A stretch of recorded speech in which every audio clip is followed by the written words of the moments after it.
Freedom of religion. The First Amendment of the Constitution contains some of the most fundamental freedoms of our country, including freedoms of speech, press, protest, assembly, and last but not least, religion. Religious liberty is a fundamental component of our society, and the separation between church and state is what made the founding of America so revolutionary. Many, if not most colonists, came to the New World seeking religious tolerance and the freedom to worship as they chose.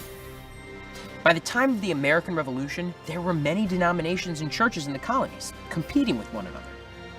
The founders believed the only way to prevent the new nation from being torn apart by religious factions was to sever ties between the state and churches. The First Amendment was ratified in 1791. Freedom of religion as outlined in the First Amendment is split into two parts. The Establishment Clause. Congress shall make no law respecting an establishment of religion. And the Free Exercise Clause, or prohibiting the free exercise thereof. Basically, this language guaranteed that the government would have no official religion, nor would it prevent anyone from practicing their own beliefs. The phrase separation of church and state wasn't actually included in the Bill of Rights or the Constitution.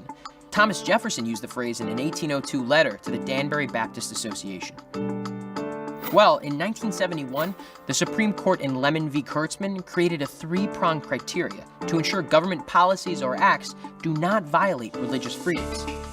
First, a policy cannot have a religious purpose. Second, it cannot end up promoting or favoring any set of religious beliefs. And third, it cannot overly involve the government with religion. So how does that translate into the real world? It's probably best exemplified in our public schools, where neither teachers nor students are allowed to lead a class in prayer, because that would mean the school is promoting a particular religion above others. Educators can teach about religion in the context of history, but can't preach its tenets or beliefs. Religious extracurricular activities can take place, but they must be organized and run by students and be held during non-school hours.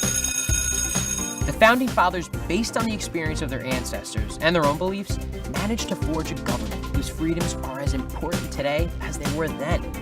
And freedom of religion continues to be one of the most important liberties that makes America, America.